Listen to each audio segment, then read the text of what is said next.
Lewis, do more podcasts on numbers. That's the feedback I've been receiving lately from a lot of business owners. Why is this? Well, let's think about it.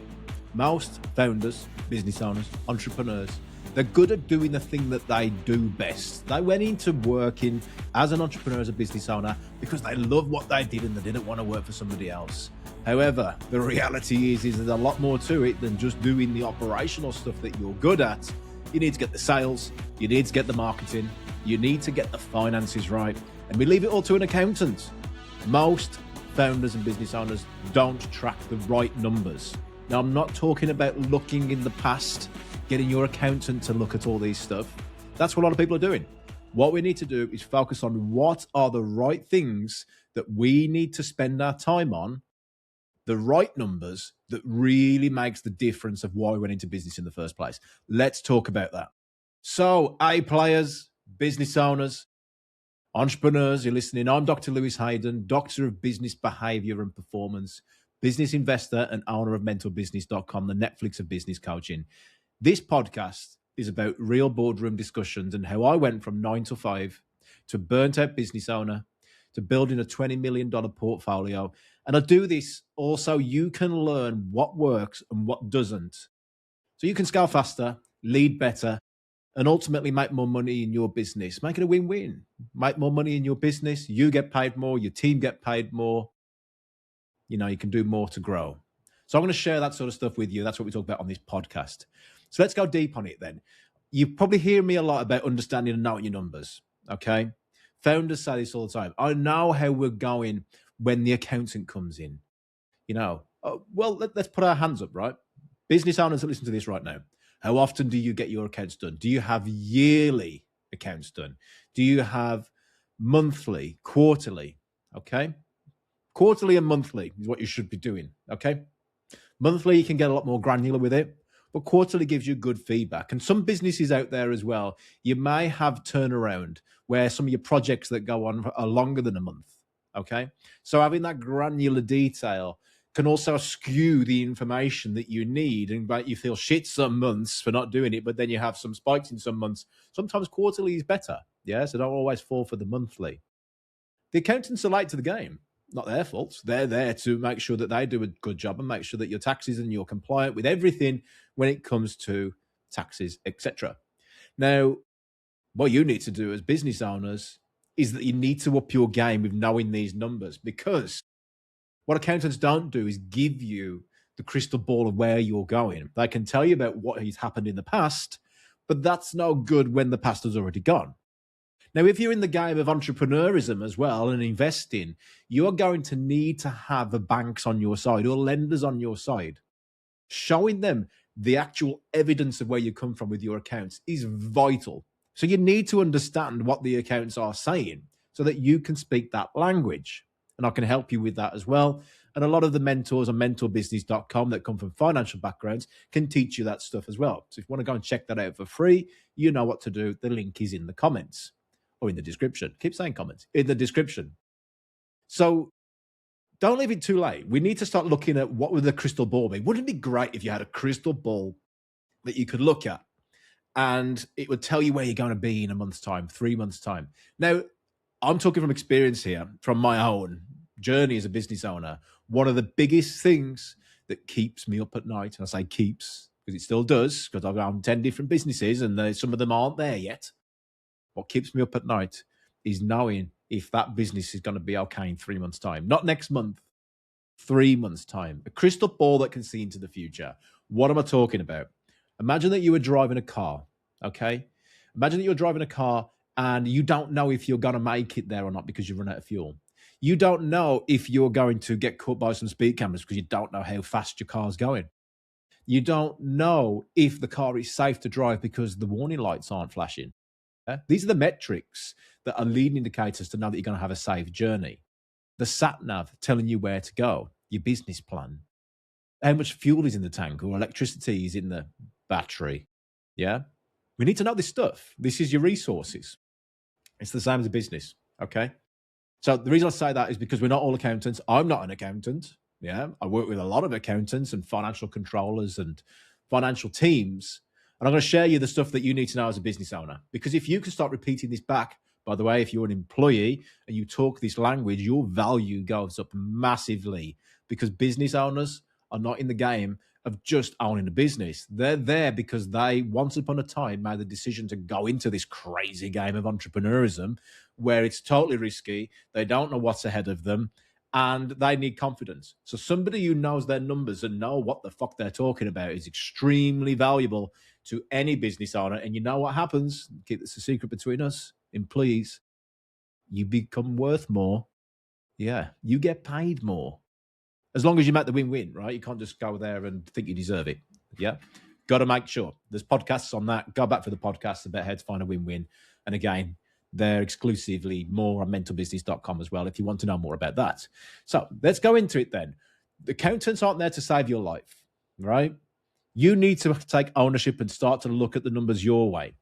Now, first things first, okay? We've got to get good at just tracking something. Now, when I take on a business coaching client, depending on where they're at, because I'm not just about here's a one fit, a one model that fits all. Depending on where they're at, they sometimes need to get quicker wins, right? They need to have the marketing right because there's a constraint there that if you just turn that on and we focus on that for the next 6 weeks, you're going to make a lot more money. Yep. Maybe there's a constraint in your sales where if we just need to do a little bit of editing there and changing around there, you're going to make a lot more money. If there's something in operations capacity, right? But either way, we'll always get to a point where we need to start tracking all of this, whether it's in finance, marketing, operations, sales, whatever. So we need this dashboard to your car. You need to have control. And how many dashboards are there? Well, the one dashboard can start to expand into a sales dashboard or a marketing dashboard. And eventually you hire a marketing manager, a sales manager, and that's their baby. Yeah. Now, on those dashboards, you've got the main master dashboard, the one that the MD, and if you're not at a place yet that you have an MD or a general manager running your business or a CEO running your business, then as a business owner, it's up to you. If that role does not exist in a business, this is golden, by the way. If the role does not exist in your business, the ownership is on the owner. Yeah. So you have to do it.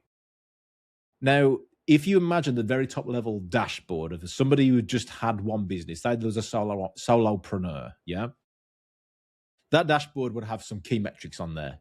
What's the number one key metric that you want as a solopreneur? Well, you went into business to get paid more, right? To have more time. So there's some metrics, how much time you're spending in the business. If that's the goal, I want to reduce my time in the business. Okay, well, let's have that as the key number. How many hours are you working in the business? Make sense? That's the key number. If the goal is to get paid more, then what's the key number for the business? How much did you get paid? Now, what is the thing that comes before that? Yeah, what's the lead indicator before getting paid more? There has to be more money in the bank. What's the thing that leads to more money in the bank? Well, there's got to be more profits in the company. Yeah. What's the thing that leads to more profits in the company? Well, what are we getting paid? What's the revenue? What are our overheads? What are our expenses? What are the cost of goods? So we start to track that as well. Now you can see that, okay, so what leads to more revenue? Let's go down the revenue model, yeah? More sales. Now we're talking about a sales dashboard. Okay, what leads to more sales? Well, we need to get more inquiries. Well, is it just inquiries that lead to more sales? No, it's how we convert those inquiries. So conversion percentage is going to be a big thing. Okay, now you've converted them and you've got them as a customer. What's the lifetime value of that customer? How do we get them to start either spending more money with us or keep them for longer? So we acquire a customer and then we keep them. Yeah, not just, I've had some training programs. I'm not going to mention any names, but I've had some training programs before where it's all about get you on the sale and then they convert you and they're all celebrating that they've got got the commission or whatever. And then all of a sudden, I'm gone within 6 months. Yeah, because I just got sold on it. We didn't get looked after. So this is where the operational dashboard comes in. How are we taking care of the customer service? How are we taking care of their journey and making sure that they get a result and not just a sale? Are we making it about them and not about us? There's a lot of factors that come into place. Of course, if you've got a manufacturing company, if you've got a warehousing company, if you are a service-based business, there's a lot of factors there that come into it as well. And we'll break it down, but that's not what this podcast is about. But you can just imagine the sort of numbers that start to come into play there when it comes to like operational performance and delivery and efficiencies and salaries and all these expenses. You can just imagine, yeah? Hey, I hope you're enjoying the show so far and you're getting a lot of value from it. Look, we do this for free because it's our vision to help more businesses and their teams scale and actually achieve what they went into business and their career for. So these raw boardroom style conversations deliver the real data on what works and what doesn't, saving you time, money, and most of all, making sure that you don't miss on these opportunities that could really help you scale. Sharing it with people you know really, really supports us on these podcast platforms so we can achieve our vision. So if you have a like-minded friend, colleague, or business owner that could get value from this, thank you for sharing it with them. You know who you are, and greatest respect for everybody that's doing that so far. And if you haven't, then please support us. Let's get back to the show. But we go into that in a lot more detail on other podcasts. So if you haven't yet, make sure you subscribe. And if this is resonating with you, or you think it could resonate with somebody else as well, then share that with somebody so that they can grow as well. Look, going on the journey with other people is key. Yeah, having lots more people around you, having friends. So having this shared with other people is essential. So we've gone through the dashboards then. The sales dashboard can then move into marketing. How is marketing getting leads? How are they spending their money? See, marketing costs money. Yeah, if you want to do it for free and you want to go and post a lot of social posts, it's costing you money by not getting any fucking results, because it won't get results. Doing stuff for free won't get you results. It'll just get you, making you feel more busy and like you're doing something, right? If you actually want to do marketing properly, then don't follow all these Instagram influencers thinking that it's going to be like this. You've got to have some money coming in.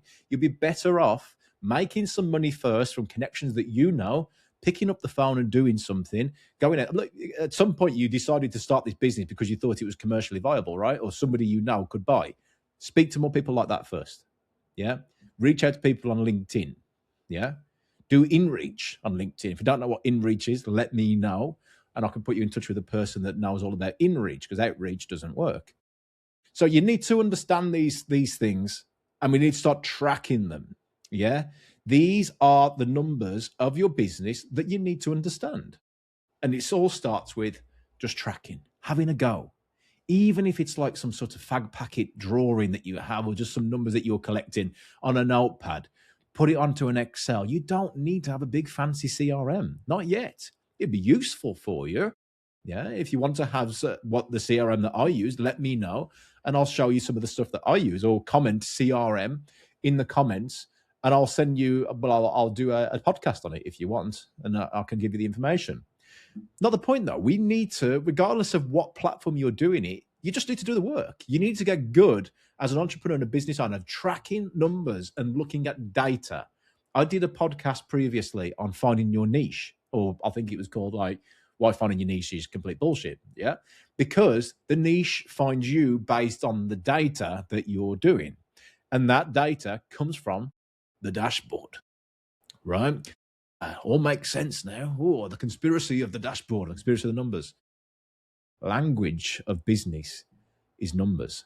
Numbers is the language of business. Sounds like Yoda then, didn't it? Doesn't matter what way you say it. Just fucking get this. You've got to know numbers in business. Yeah? Accountants will love me for this, by the way. Send it to your accountant. Send it to your accountant. Tag your accountant in this. Lewis is talking your language. Dr. Lewis is talking your language. Yeah?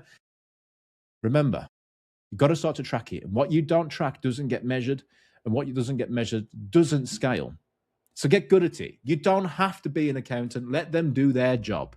But you do need to have an understanding of numbers. So what numbers should you look at then that are most important? Because I see so many people just going, right then, let's go to level 2 now. You've started finding some data and you're tracking it weekly. Weekly, by the way, weekly for this stuff. I said about the accounts being done because that's an expense to you. You're going to have to pay an accountant to do that sort of stuff. So what you need to do is start to find out how can you just get good at it from doing it from the other side and just tracking some figures, a weekly dashboard, okay? Now, you're on level 2. What are the things that you really need to be focused on? And this can be split. If you're a larger business, over 1 million, over 10 million, over 100 million, we will start to use this, but in different departments or with different managers or different directors, but they all need to be tracking. Some of them won't like it. Yeah. Sales directors that are all about go, go, go. And that's what gets to the leads in, right? That's what they need to do because they've come from sales backgrounds and then now to be successful in it, they need to keep pushing. So when you start asking them to start tracking numbers, they're like, oh, that's where the management skills come in about it, because then it's not about them as the top performer, it's about their team as the top performers. So it starts to shift. Again, though, how do you know who is the top performer? How do you know that someone needs help? How do you know what part of the sales process they need help with if you're not collecting data? And that's where you really need to start to get this into not just you understanding it, but level 2, level 3 is now your company needs to get good at it. And not just having the data, you've got to report it. You've got to action stuff off the back of it as well. Okay? But it all starts with collecting that data. So if you're somebody right now that goes, well, as I started this podcast, Lewis, we need to know more about numbers, this is where you begin. Now, the only thing that would get in between of you and an Excel sheet is you being, how do I put this in an American way for all the American listeners? Okay, I'll just be British. You being asked to do it. I don't say asked, by the way, asked. You can't be asked to do it, right? You've got to be bothered to actually want to do this stuff and improve, because the behavior that you're doing now, here's the thing, 2026, right? Where are we at? 20th of January, 2026. If the behavior hasn't changed so far in the last 20 days, let me tell you, all those New Year goals, how you're saying that 2026 is going to be my year. 2026 is going to be the year that our business doubles. Yeah, I hear all this stuff all the time, by the way. 2026 is going to be the year that I get super ripped. Or 2026 is the year that inserts thing here. It's great to say, but the people that I believe is actually going to do it are still doing it in February, March, April, May. They're still doing it in November, even if they didn't get a result or not, because it takes longer than a year to do. Point here is that if you show me over the last 20 days the behavior of what you've done differently, if that behavior hasn't changed since, you haven't changed it from November, December last year, you're still going to have the same year, if not worse, because more competitors. Industry is starting to become more savvy to your marketing strategies. It's getting more competitive out there. There's new apps that are coming out. There's all sorts of new features. There's new AI. You've got to be ahead of the game. Your behavior needs to be changing. It needs to be developing. Your investments need to be changing. And also, not just change, but you've got to go that next level. It's not about quitting on something. It's about changing the behavior to go that next level. So if you used to do 20 calls a day, you now need to do 25 calls a day. Different behavior. Yeah. If you used to have 5 great meetings a week, you now need to be doing 7 great meetings a week. Just small increments, more. You don't need to double it. Be great if you did. But you need to focus on what moves the needle. Where is the constraint in this data? But you can now start to see that because you're tracking it, right? And you're getting better at it, right? Right? Let's see if you do it. Let's see if people do it. Because a lot of people think it's about strategy. A lot of people think it's about strategy. It's not, it's about behavior. And that comes from psychology. Yeah. The way that people have these beliefs that, if I've just got to stick at this behavior, I'll have the same result. I'll have a different result. No.